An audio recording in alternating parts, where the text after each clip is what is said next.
Get down. The UFC is returning to Patty. See what I'm doing there, right there? See what I did right there? How you doing? How your mama? How's your family? I'm Cam. For Nazadine, Imavov versus Kyle Borralho. Really good card. Really stacked card. I'm gonna be live for it. Fresh off of work. I'm gonna try to have everything set up to where like I don't really miss anything. I want to be there for the early prelims because this is a fun fight, and I'm pretty sure every single matchup. I'm not even pretty sure. Every single matchup is a good matchup. Every single matchup, while some do have the potential to be boring, I think it's gonna be a really, really fun fight card. Maybe not a lot of finishes, but I think it'll be fun overall. Let's start with the first fight of the night. We got Sam Hughes versus Mama B. I'm gonna go with Sam Hughes. She's a dog. You know what I'm saying? She's a dog. Mama B,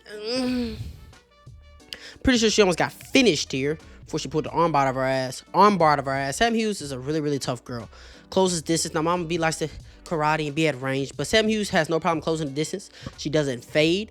She takes the path of least resistance where she has to mix in the wrestling, or she makes these fights close, but she wins on being a dog, being tough. And that gets you a long, I say it every time she fights, that gets you a long way in WMMA. Now, Mama B, she showed some very, very good perseverance in her last fight, but, I mean, she should have been finished. Am I right? So, I'm taking Sam Hughes by decision.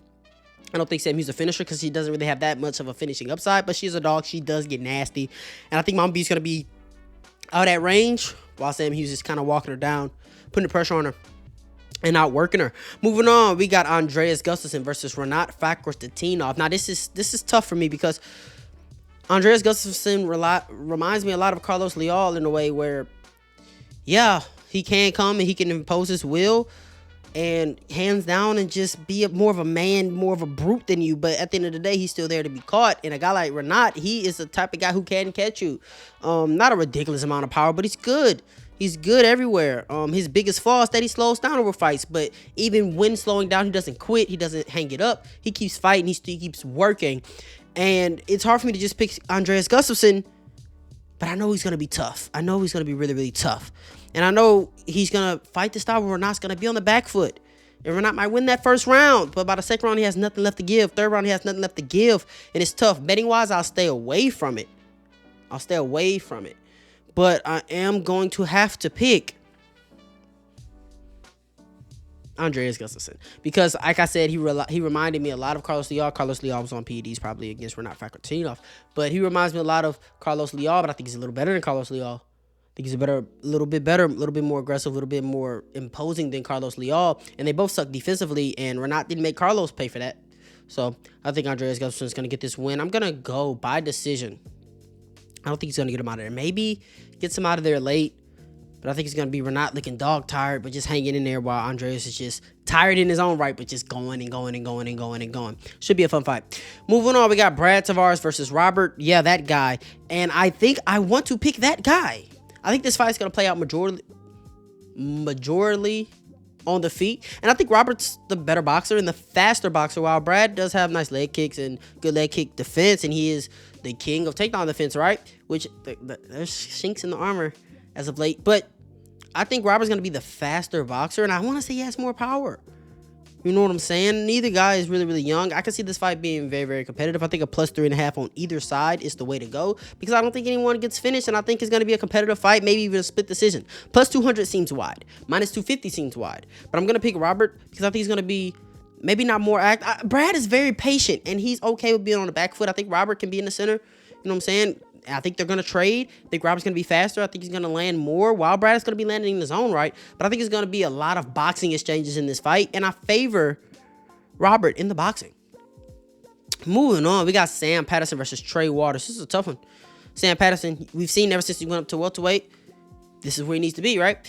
Trey Waters, I can't remember this fight. I think I felt that Billy Ray Goff won that fight, but I can't really remember. I know it was a fucking barn burner. I know it was a really, really good fight. Sam Patterson coming off a very impressive win against Danny Barlow. Knocked him out. You know what I'm saying? He's been getting finished as of late. Finishes and finishes. He has really good jiu-jitsu. I'm going to be picking Sam Patterson here by decision because I've seen Trey do the grid down. I've seen Trey. Well, I saw Billy Gray did the grid down with Trey too, and it didn't really turn out that well, which this win hasn't aged as well as I thought it would. You know what I mean? Or arguably lost, however you want to take it. But Sam Patterson, I think the speed in the hands is going to be the difference maker. I think the speed, the willing to engage. Now, Sam Patterson doesn't have the greatest chin, right? I mean, he was at 155 getting hurt a lot, but here at 170, he's more durable. But it doesn't just mean, I mean, he's still not that defensively sound, still hittable, but he has a lot of output, a lot of speed, like I said. And if he hurts you, he can finish the fight, standing or on the ground. But the thing about Trey Waters is he's very, very patient, and he picks his shots more. And you can kind of will him into a dogfight, and he doesn't really want to be there. He'll slow down in that dogfight like he did against Billy Ray Goff. But that pace was insane, I'll be honest. But the thing about Trey Waters is, I keep saying that, he's patient. He's patient, and he picks his shots more, while I think Sam Patterson's just going to go. And he's going to be faster. And when Trey does go, I think Sam Patterson's going to see, he's going to slip, and he's going to rip. And I think Sam Patterson is going to be walking Trey down while Trey's on the back foot, trying to poke, trying to keep range, and throw singular shots at a time. I think Sam Patterson's just going to outwork him all across the board. And I think Sam Patterson, I could see a finish, but Trey is pretty tough. Actually, I think he got subbed, right, by Gabriel Bonfim. I'm going to go Sam Patterson decision. I think Trey can hang in there. Moving on, we got Marcin Tybura versus Ante, that guy. Listen. It's hard to find good heavyweights, right? Especially outside of the UFC, because 80% of the ones in the UFC aren't good. And this guy, he's showing speed, real roundedness, where he can grapple in his own right. But the thing is, the competition he's fought hasn't been the greatest, and he's losing to some of these guys. He got finished here. But this could age very well. This video could age very well, but I'm gonna be picking Ante because this is Dehija, whatever. Walk in trouble. I'm gonna be picking him because I believe that he can wrestle as well. Marcin's jiu-jitsu and submission ability might be a little bit better. His entries aren't the greatest. It's more get you to this fence and drag you. You know, it's not just clean doubles or anything that they're shooting. I think this is going to play a lot out on the feet, and I think Marcin's going to be slower. I think he's going to be marginally slower. He has the funky striking style, that's true, but as he's getting older, I'm seeing regression in his skills and his speed and his timing, and I think Ante's going to get the better of him on the feet to where if Marcin does get the takedown, he's going to have to finish. This is going to be submission or bust, and I don't think it's going to be easy to submit this guy here. So I'm going to pick Ante by decision. I'm picking a lot of decisions. And these could be controversial picks. Let me know how y'all feeling. These could be controversial picks. Moving on. We got Umar C versus Brenton Hibeto. Let's not overthink it. Let's go Umar C. I'll stay away from this one too. And I'm worried about it because I feel like if he wins, he's going to finish him, right? I think he's going to look to bounce back from his very, very disappointing loss to Alonzo Menifield. But Alonzo Menifield's a good fighter. He's a good fighter. Now, the thing about Brenton Hibeto is he's wild. And he just goes and he ain't backing down. So I think he out-volumes Umar C. Unless he feels what Umar C has to offer. If Umar C actually lets his hands go and just doesn't have a staring contest, I think he can make Brenton realize, whoa, shit, we don't want to get in too many close exchanges with him. And then Brenton can maybe just be running around, trying to poke while Omar C looks like he's in control, while he's in the center, while he's walking down, maybe even throwing a level change there. But I have to pick Umar C because Brenton Hibeto's just not that great of a fighter. You know, even though I didn't even think he would get these wins. So shout out to him. I picked against him in every single UFC fight. Every single one. I picked against him in every single one. And I'm going to keep that trend going. I mean, he might be faster. He's probably going to have more output, but Umar C has... Excuse me. I belched. Anyway, Umar C has more power, and he has more of a presence in the cage to where I think he can get Brenton's respect early. And like I said, I'm trusting that he wants to bounce back big after that very, very embarrassing loss. I wouldn't be surprised though if it goes all three and Brenton has outlanded him and outvolumed him, moving around. But I think Brenton's going to find himself in exchanges with Umar C, and I think he's going to pay for it. He's going to have one exchange too many. Now we got William Gomez versus Robert Ruchala. Now, this is tough because William Gomez, it seems like every fight that he's been in his last four have been very, very close split decision type of fights, where I thought he lost to Brenton Hibeto. Not Brenton Hibeto. Self-neck. I thought he lost to Joanderson Brito. I did. But I kind of thought he won against Hyder Ramal, but they're all close. And I think this fight plays out a lot like that one, where Robert's going to be in the center and Williams going to be dancing around on the outside. Robert's going to be one putting pressure on William, making William, because William wants to keep range and he wants to poke. While Robert's just gonna go, and I think it's gonna look like a little bit of Tom and Jerry, a little bit of cat and mouse. And for that, I want to pick Robert. Here's why I can't pick Robert. I think this might be a bad take. I think we're in for a homer decision here, and here's why. I think, and people act like it doesn't. Let me lock this door. People act like it doesn't matter. But I think it does matter in this instance because a fight that's so close, when the crowd is going bonkers after you land a simple jab and a simple low kick, the judges say they don't listen. That matters. That shit matters. And it makes these strikes feel like they're more significant than they really are. I think Robert's going to land more significant strikes. I think the volume is going to be high from both men. And I think Robert's going to be one throwing volume going forward, while Williams the one throwing volume going backwards, where Robert has more power in his hands. But I think the oohs and ahs on the crowds are really going to sway these judges. And the fight's going to be just close enough to where he can win a split decision. That might be a lazy take, but I'm telling you, that's really what I see here. And I think during the recaps, we're going to say, yeah, Robert got robbed. I hate making picks like that, but I see that. I truly believe that. I believe that. Now we got Patricio Pitbull versus Licini Keita. I didn't know he was going by the Black Panther. Look. Keita could literally just run through Pitbull, right, and knock him out. And what are we spending much time on this for, right?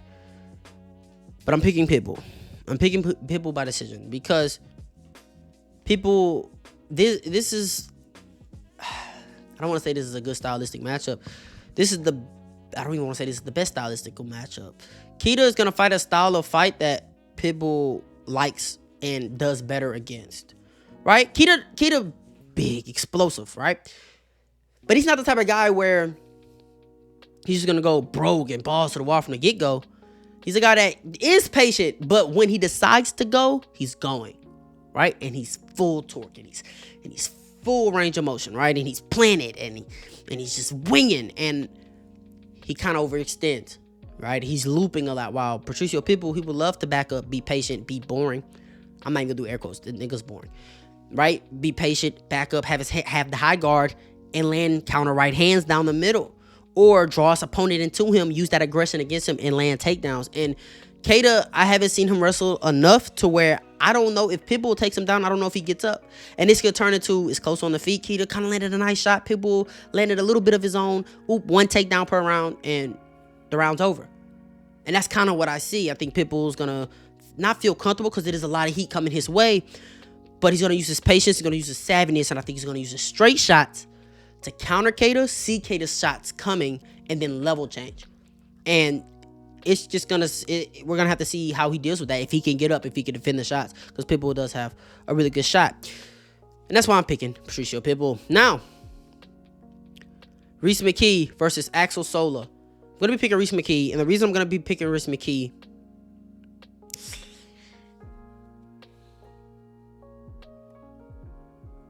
I'm gonna pick Reese McKee by second round KO. And here's why.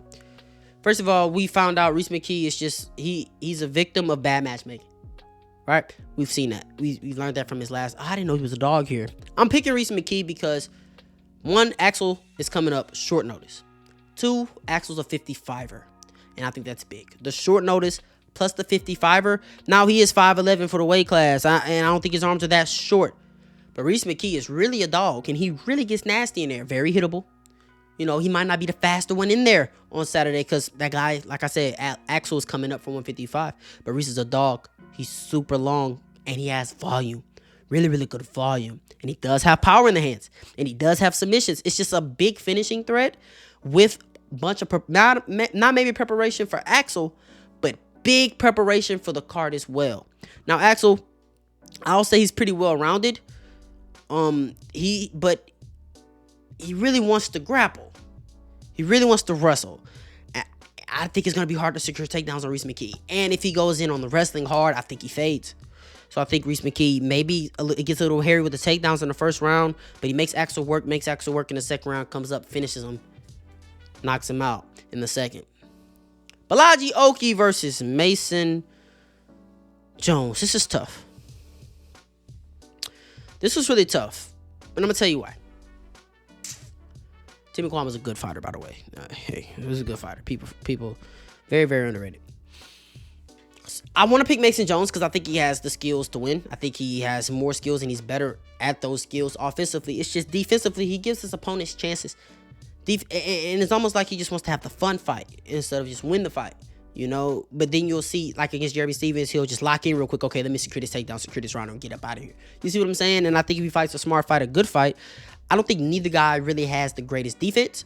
I think both are good strikers. I think Mason Jones is a better boxer. I think Mason Jones is going to have more volume while having the ability to change levels. And we saw his wrestling is good. I mean, really good wrestling. And he's hot. He's on a nice little streak here. Now, Balaji Oki, he can wrestle in his own right, but I don't think he's the better wrestler. And I think it's going to be a fun back and forth fight. I think a +3.5 is the play here.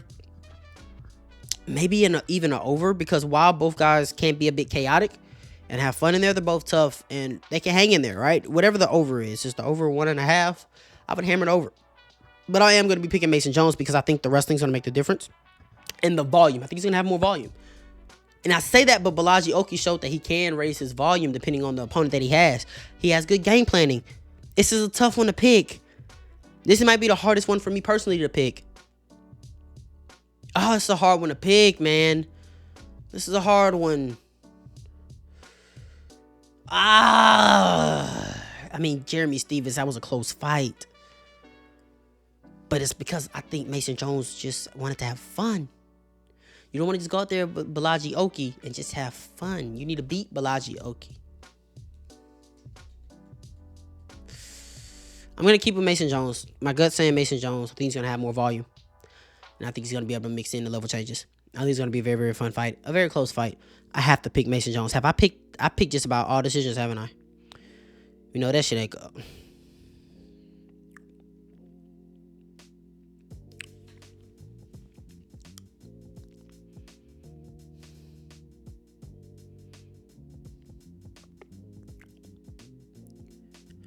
Come main event of the evening. Benoit Saint Denis versus Mauricio Huffy.